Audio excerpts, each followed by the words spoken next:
Lily, you can't eat that. You can't eat it. Stop. You can't eat that. Good morning, lovers. Happy Monday.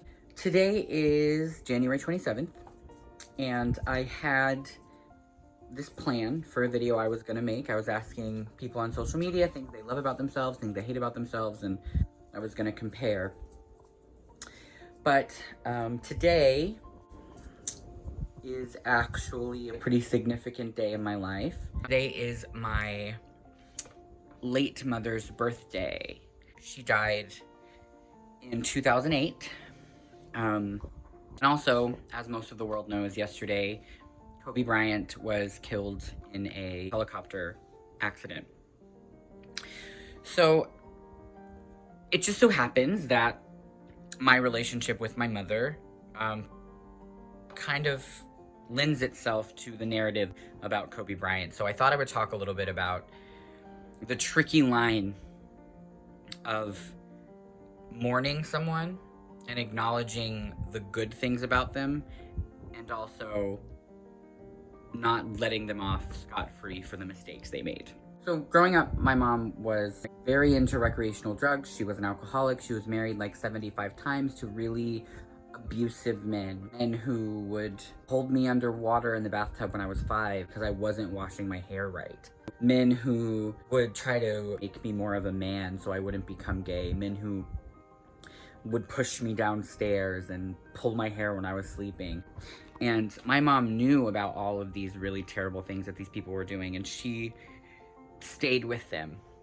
And instead of choosing me, she just tried to tell me ways to prevent it. On the flip side, my mother was very confident and charismatic and charming, and my mother really taught me how to be resilient and independent and self-reliant. To quote my favorite book series, "The world is not divided into good people and Death Eaters, Harry." And so I've been seeing a lot of things on Facebook about Kobe Bryant and him getting away with rape. And I read something really great on Facebook today that I feel like summed it up. So this is long, I'm not gonna read the whole thing, but I'm gonna read you part of it. I think Kobe Bryant meant a lot to many of us for complicated reasons. I also believe he got away with rape. I also think he was a great dad. I also think he was one of the greatest players to play this game. I also think his promotion of women's basketball in the WNBA was admirable and forward-thinking. I also don't think this erases the deep trauma he caused. I also believe in healing, growth, and redemption.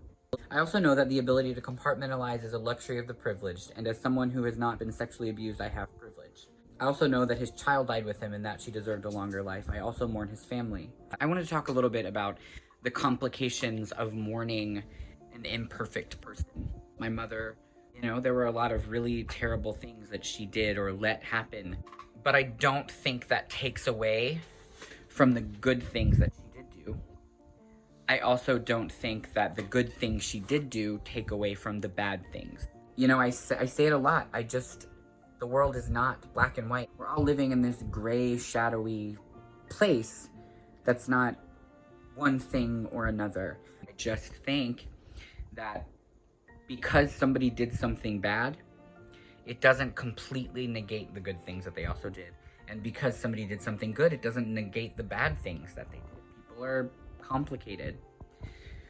So for anyone out there who's feeling complicated because you're a basketball fan and you're sad that he died, but you're feeling like you shouldn't mourn somebody who got away with rape, I just want you to know that it's okay. It's okay to mourn someone that meant something to you, but also acknowledge the bad things that they did. I think we just need to take a moment and pause and realize how short life is and how much we need to just love more. So give your loved ones a hug and a kiss. Love them, and always, always go yourself. That's why you're puking, because you're eating thread, you crazy dog.